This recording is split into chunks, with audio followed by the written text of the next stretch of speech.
kita udah mendengarkan azan Mas ya. Jangan lupa sholat ya. Jangan lupa sholat ya. Kita nunda bentar. Insyaallah. Harusnya kan nggak boleh ya. Tapi dalam Bulughul Maram disebutkan memang kalau sholat duhur itu sunnahnya ya, tidak gitu adzan langsung sholat. Jadi agak Mundur dikit. Oh, ya, berarti kita jalan ke sini. Sama memberikan ilmu yang bermanfaat insyaallah ya. Kita lanjutkan Mas, tadi masalah udah sampai mungkin 9 Dzulhijjah. Nah, siapa orang yang berpuasa? Jadi ulangi ya. Jadi orang yang puasa di tanggal 9 Dzulhijjah akan diampuni dosanya oleh Allah 2 tahun. Masya Allah. Jadi jangan sampai terlewatkan. 8 dan 9. Tanggal 8 namanya hari Tarwiyah. Tanggal 9 namanya Arafah. Kenapa kok disebut Tarwiyah dan Arafah? Karena dulu yang sudah masyhur ceritanya bahwa ada turun perintah kepada Nabi Allah Ibrahim alaihissalam untuk menyembelih putra tercintanya Nabi Ismail, ya kan? Kemudian turun perintah itu berupa mimpi, wahyu dari Allah berupa mimpi untuk menyembelih, sampai beberapa kali mimpi, tanggal 8 mimpinya, gitu jadi ceritanya. Maka ditanya kepada putra beliau Nabi Ismail, ya abadi, ya wahai apa namanya, wahai anakku, bukan abadi tadi, abadi ayahnya. Ayahnya, oh ya, benar salah. Wahai anakku, aku mimpi ini arafil manami anni atbahuka fandur mata taruh. Wahai anakku, aku mimpi dari Allah, kayaknya mimpi ini benar. Aku disuruh menyembelih kamu. Maka bagaimana pendapatmu? Tanya Nabi Ibrahim kepada Nabi Ismail. Maka dia jawab sama putra beliau yaitu Nabi Ismail, ya abatif al-matu satajiduni insyaallah minas sholihin. Wahai ayahku, lakukan apa yang telah diperintahkan oleh Allah. Jadi dari cerita ini kita bisa ngambil hikmah, ngambil cerita, ngambil pelajaran bahwasanya walaupun ini perintah dari Allah sudah, tapi Nabi Ibrahim tidak semena-mena ini perintah dari Allah, kamu harus mau tak bunuh, enggak. Tapi beliau masih juga ada toleransi antar keluarga. Keluarganya beliau, ya Pak, kamu mau tak bunuh gitu. Lek aman. Kalau aman. Pak, saya Pak. Aku masuk koper dulu ya, kurang. Ngale aku Pak. Gitu ya. Dan juga sebagai seorang yang sangat soleh, Nabi Ismail alaihissalam, apa kata beliau? Ya, if'al ma tu'mar, lakukan apa yang telah diperintahkan. Monggo. Wah, jangan sampai ditunda lagi itu. Perintahnya dari Allah. Nah, kalau saya sama antum misalnya ya aduh. Iki ana. Itu tak bunuh kan dia apa? Udah syukuran nih Pak, kalau bapak dia aku nih. Tak boyong kan Pak. Iya, ya gitu kan. Jadi sebagai anak yang soleh, sangat taat dan berbakti sama orang tua. Nah, akhirnya tanggal 9 Arafah. Arafah dia mengetahui, ya kan? Arafah bahwa itu betul-betul itu perintah dari Allah. Arafah juga mengetahui maknanya apa? Makna benar-benar ketulusan seorang hamba namanya Ibrahim dan Ismail untuk menjalankan daripada perintahnya Allah Subhanahu wa taala. Walaupun nanti pada akhirnya ujiannya itu lolos digoda setan. Tidak hanya Nabi Ibrahim dan Nabi Ismail yang digoda, tapi juga ibunya Siti Hajar. Kamu mau tega nggak? Setan itu misiki gitu. Anakmu mau dibunuh loh. Ya, abahnya sendiri yang bunuh. Kamu nggak? Tapi keluar kamu setan, ngalio kan? Bukan, ini dari Allah. Dari perintah. Dibawalah Nabi Ismail ke satu tempat ya kan, diikat. Beliau berpesan itu, ayah nanti tolong ikat aku dengan kencang. Ayah tolong sumpal mulutku. Ayah tolong nanti baju saya ini kembalikan ke ibu saya. Kenapa kok gitu? Iya, tutup juga mata. Ayah, kenapa kok kamu harus saya ikat? Karena nanti saya takut ketika nanti saya merasakan sakitnya sakaratul maut, saya menendang-nendang seakan-akan saya tidak terima dengan takdirnya Allah. Insyaallah. Kenapa kok harus menyumpal mulut? Karena aku takut keluar kata-kata yang tidak seharusnya aku ucapkan. Hanya kata-kata la ilaha illallah Muhammad Rasulullah itulah yang harusnya keluar dari seorang ketika sakaratul maut. Tentu saat itu Nabi Muhammad belum ada. Ya kan? Jadi la ilaha illallah. Dikatakan juga dalam hadis man qala fi akhiri hayatihi la ilaha illallah dakhalal jannah. Siapa orang yang berbicara sebelum dia meninggal tidak berbicara apapun kecuali la ilaha illallah, maka jaminan langsung masuk surga. Semoga kita semua. Insyaallah semuanya ahli surga ya. Amin. Terus kemudian kenapa kok bajunya dikembalikan ke ibu? Aku tahu ibu sangat sayang kepada aku. Maka aku tak ingin beliau itu terlalu parah menahan rindu, maka siapa tahu dengan baju ini bisa mengobati sedikit rindu daripada aku. Kemudian disembelihlah itu sudah pisaunya atau pedangnya ya. Terus diujikan kepada batu terlebih dahulu. Tidaklah batu disentuh pedang kecuali langsung pecah-pecah. Bismillah. Tapi inilah apa namanya takdirnya Allah. Ternyata dicobakan itu ke lehernya Nabi Ismail yang mulia. Ternyata tidak bisa. Lupa ngomong apa sudah katanya. Lu sudah ini kok gak kena. Gak masak. Jangan-jangan itu. Cobakan lagi ke batu. Ternyata batu langsung sampai 3 kali. Dan turunlah apa namanya isyarah bahwa selamat Anda sudah lolos ujian. Bukan prank ya. Bukan prank. Selamat. Ini menguji kalau ini. Anda lulus ujian. Akhirnya diturunkanlah seekor domba untuk yang sebagaimana kita sudah tradisikan sebagai kurban, ya kan? Dan juga apa namanya disembelihlah itu. Kenapa kok terjadi kurban? Harus kambing, harus atau unta atau sapi? Karena ceritanya dari riwayat yang singkat seperti ini. Itu aslinya apa aja sih Mas hewan yang bisa kita kurbankan? Berurutan dari awal. Pertama unta. Kita kan itu paling utama berarti ya? Utama. Ya kan? Kenapa kok paling utama dan istimewa? Karena unta itu besar. Artinya dagingnya banyak, bisa memberikan manfaat ke banyak orang. Tapi di Indonesia, wah kamu ditangkap itu orang apa namanya berbinatang nanti. Adanya unta di Indonesia insya Allah hanya di Bonbin. Kalau kamu ambil, kamu nanti dicari polisi. Yang kedua sapi. Ya, kemudian yang ketiga baru domba ataupun kambing. Dan masya Allah ini kan, ini domba, kambing, unta, sapi ini salah satu apa namanya hewan yang dibarukai oleh Allah. Kok bisa? Kita tahu kalau setiap saat ya kan, setiap tahun lah terjadi pembantaian massal. Benar. Pada sapi, domba, kambing, unta. unta. Apalagi di Arafah kalau haji itu kan, semua orang bayar dam itu pakai unta atau sapi. Itu pembunuhan massal. Ya kan? Belum lagi kalau akiko. Iya, benar. Pakai kambing. Enggak wajib. Ya kan? Kalau akiko enggak wajib sebenarnya. Sunnah yang diwajibkan ya. Yang dikukuhkan, yang ditekankan. Artinya setiap tahun ini apa namanya sangat banyak sekali pembantaian sapi, kambing, domba dan unta. Akan tetapi banyaknya dengan dibantai tidak akan punah, tambah banyak ya. Banyak, benar. Ya, antum pernah dengar kalau ini sapi mau punah? Tidak ada. Apalagi kambing mau punah tidak ada. Jadi gitu ya. Karena memang diberkahi di maka dari itu kita disunahkan untuk kurban. Monggo yang belum kurban ya bisa kurban di pesantren di pondoknya. Bisa disalurkan di pondok kami di Ma'had Darul Hikmah Singosari Jalan Rahmat Timur 30. Boleh promosi. Tidak apa-apa, promosi kebaikan ya. Kalau di Ana udah alhamdulillah sudah dapat 3. Masya Allah. Nih. Dalam satu riwayat juga disebutkan Mas Adit ya. Siapa orang yang sudah mampu berkorban tapi nggak mau berkorban, kata Nabi, fala takrobanna musholana, kamu jangan deket-deket dengan musola kami, jangan deket-deket dengan masjid kami. Masya Allah ya, jadi para khusus. Berarti aslinya itu memang kurban wajib ya? Sunnah yang ditekankan. Sangat ditekankan. Ini mungkin kan kadang ada yang bertanya. Gimana hukumnya kurban? Wajib enggak? Kalau wajib enggak. Cuman sangat ditekankan. Apalagi kalau kita udah punya uang. Ada ancaman, kan dia enggak. Khususnya para orang-orang kaya, ya monggo yang belum kurban segera kurban. Mumpung ada kesempatan. Mumpung kapan lagi? Kapan lagi? Cuma itu tuh. Si urip mumpung ya. Si akeh duit. Lagi itu, monggo. Jadi kalau sunnah-sunnahnya Mas, sunnah-sunnah mungkin kita mau waktu sholat atau mungkin sebelum selain berpuasa tadi. Dalam Dzulhijjah. Dalam Dzulhijjah. Ya tentu juga sholat di rumah. Sholat di rumah ya. Apa enggak ini? Ya, insyaallah kalau di Ana udah ada bannernya. Ya.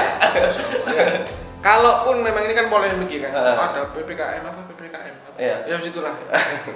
Kok boleh sholat itu? Boleh sholat itulah. Kalaupun dari masjid boleh dilaksanakan sendiri di rumah, sendirian boleh. Sholat itulah sudah sendirian, nggak apa-apa. Nggak harus ada khotibnya, nggak harus masjid, nggak harus. Anda tetap dapat mendapatkan fadilah sholat Idul Adha di rumah sendiri. Sholat jamaah dengan keluarga boleh, sendiri pun boleh. Cuman tentu kalau di rumah nggak usah dipakai khutbah. Nanti kamu naik meja, ya nggak perlu.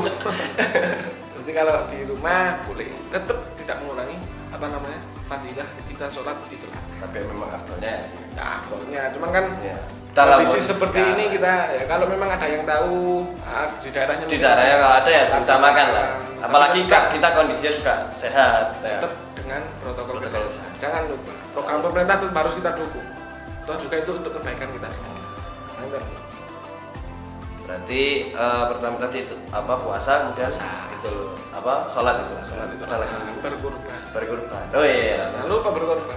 Nah, yang lupa ini yang keempat jangan lupa untuk zikir. Membaca dalam satu riwayat disebutkan bacalah ketika masuk 10 awal Dzulhijjah, bacalah banyak-banyak kalimat takbir, tahmid dan tahlil. Nah ini karena siapa orang yang menghidupkan malamnya, artinya menghidupkan malam dengan ibadah, ya kan? Itu sama dengan dia mendapatkan malam Lailatul Qadar. Masya Allah. Malam Lailatul Qadar 1 tahun cuma sekali tok. Dan itu pun disembunyikan. Nggak tahu di. Jadi kayak jackpotan. Tapi kalau orang yang menghidupkan malam 10 Dzulhijjah dengan ibadah ya, ojo PKP, dengan ibadah maka akan mendapatkan kemuliaan malam Lailatul Qadar. Monggo, Masya Allah nih, mumpung kita benar-benar ada di malam ini keutamaan ini kita nggak ada yang tahu kan. Yeah. Kapan kita meninggal? Siapa tahu. Tapi muka-muka umur itu kabeh ya. Siapa tahu nih bukan cowok barokah.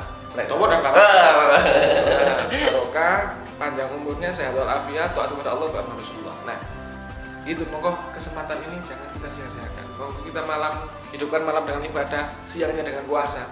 Mek sang dinoto. Ya. Nah itu jadi yang utama 4 itu. Jangan sampai terlewatkan gitu ya. Setelah itu masuk tanggal 10 Dzulhijjah tadi sholat Idul Adha. Tanggal 11, 12, 13 ini boleh waktu untuk kurban. Sehingga nggak sempat disembelih tanggal 10. Boleh. Nggak harus tanggal 10, 11 boleh. Kayak kadang SMP, SMA Kemudian jangan puasa tapi nggak boleh. Salah satu hari-hari yang diharamkan puasa adalah hari Tasrik. Tanggal berapa? 11 sampai 13 Dzulhijjah enggak boleh puasa, haram puasa. Kemudian ini Mas, masalah yang hadis tentang larangan untuk potong kuku bagi mungkin bisa dijelaskan sedikit lah buat para netizen nih biar lebih. Memang ada hadis ya, ketika kita mempunyai azam meniatkan untuk kurban di tahun ini misalnya, maka kita tidak dianjurkan untuk potong kuku, motong rambut macam-macam pun, kepala, kaki, semuanya tidak dianjurkan. Menurut mazhab Imam Syafi'i itu makruhnya makruh tanzih. Makruh tanzih itu maksudnya apa? Ya sesuatu yang dimakruhkan. Tapi nggak sampai haram. Andai kata terlanjur potongnya nggak apa-apa. Cuman walaupun ada di mazhab lain itu yang mengatakan itu haram. Kalau memang mau sudah ada niatan untuk kurban nggak boleh sama sekali potong kuku, potong rambut. Tapi dalam kita mazhab Imam Syafi'i itu nggak apa-apa. Tapi lebih baiknya agar tidak untuk motong kuku, motong rambut. Kenapa Mas? Kenapa kok harus kita hikmahnya? Karena itu kan ajaran itu dari Nabi. Hikmahnya apa? Akan menjadi saksi. Karena kurban itu kan mengurbani diri kita. Oh ya. Ya kan, semua akan jadi saksi dari awal pucuk rambut sampai pucuk kaki kita itu akan menjadi saksi bahwa kita telah berkorban. Kalau diambil kan jadi nggak tahu ya. Bukan berarti nggak tahu, tapi akan lebih bagus. Untuk tidak dipotong lebih dahulu. Karena memang ada hadis dari Rasulullah SAW. Ya, jadi ini buat teman-teman, kan kita juga ada grup WhatsApp sekarang. Alhamdulillah kita semakin meningkatkan. Buat teman-teman, jadi ada yang Nisa sama Rizal sendiri. Ada yang salah satunya itu bertanya terkait itu. Kemudian juga ada yang bertanya terkait bagaimana caranya kita berniat puasa Dzulhijjah. Apakah kita sama seperti puasa biasa atau? Sebenarnya kalau niat itu gak harus dilafalkan itu atau usul itu namanya talafud bin niat. Talafud bin niat itu hukumnya sunnah. Talafud itu melafalkan niat itu sunnah. Tapi niat yang wajib itu ada dalam hati.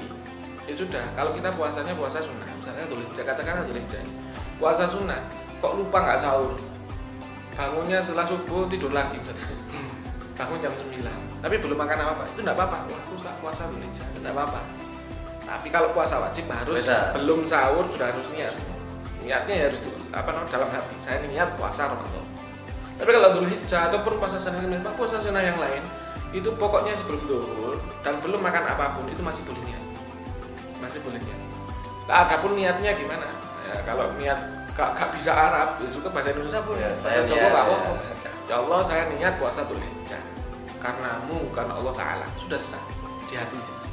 Tapi kalau ingin mendapatkan talafut, apa namanya, bahasanya melafalkan niat, iya. Nawaitu shauma ghadin min ayaumi Dzulhijjah, min ayami yaumi Dzulhijjah. Kalau yang tanggal 9, tanggal 10 nawaitu shauma yauma tarwiyah, itu tanggal 8. Arafah. Nawaitu shauma yaumu tarwiyah, Arafah. Nah itu boleh, jadi ditalafutkan. Tapi kalau nggak bisa melafalkan, nggak hafal, boleh. Ya Allah, saya niat puasa tanggal 8. Ya Allah, saya niat puasa hari tarwiyah, hari Arafah. Itu sudah sah. Jadi nggak usah repot masalahnya. Allah itu mengetahui apapun yang ada di dalam hati kita, mengetahui semua bahasa, jadi tidak perlu khawatir. Ya, meskipun kita pakai artinya yang niat itu yang penting dalam hati. dalam hati, itu paling utama ya, dari hati kita. Ya mungkin apa namanya, setelah ini kita akan ada Q&A bareng Mas Ustadz Balutin. Jadi di next episode insya Allah kita akan bertemu lagi. Jadi mungkin ada sedikit pesan-pesan sebelum kita tutup Q&A. Nah gini ya, kita kan berusaha namanya ta'awanu 'alal birri wa taqwa wa la ta'awanu 'alal itsmi wal 'udwan. Ta'awanu saling menolong dalam kebaikan dan ketakwaan. Ini mungkin salah satu cara kita. Apa? Ya dengan share video ini. Loh betul. Kita misalnya kita punya video ini terus Bukan ini bukan cari penonton ya. bukan hanya saya, maksudnya siapapun siapapun. ustadznya yang Ahlussunnah wal Jamaah pastikan itu ya. Siapapun yang nge-share video kebaikan, maka dilakukan oleh orang lain ikan menjadi kebaikan yang jariah, yang terus mengalir. Misalnya kita ada video ini nih, ya kan, kita share ke dalam satu grup. Dalam satu grup 100 orang misalnya. Yang lihat 100 orang, dapat kali 100. Ada orang 100 itu yang melakukan 50 kali. Di-share lagi, Masya Allah. Akan menjadi kebaikan jariah. Misalnya orang yang men-share meninggal, tapi video yang di-share itu terus di-share, tetap dapat pahalanya. Ini luar biasanya kita hidup di zaman era milenial ini kan, bisa mudah menyebar kebaikan, tapi juga bisa sebaliknya menyebar keburukan. Yang buruk jangan disebar, yang baik silakan sebar, jangan lupa share. Jangan lupa share, subscribe. Wajib. Insya Allah dapat manfaat daripada kita yang subscribe atau yang akun subscribe. Monggo yang ini kebaikan jangan dilupakan. Ya mungkin itu aja buat teman-teman pesan dari Mas Udin.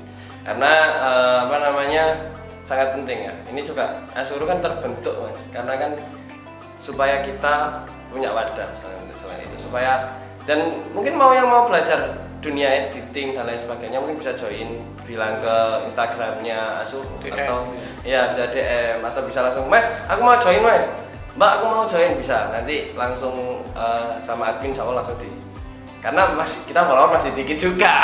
Masih semua komen dari teman-teman masih kita. Mungkin itu aja, terima kasih sudah melihat. Insya Allah di next konten yaitu Q&A bareng Mas Balutin. Terima kasih. Assalamualaikum warahmatullahi wabarakatuh.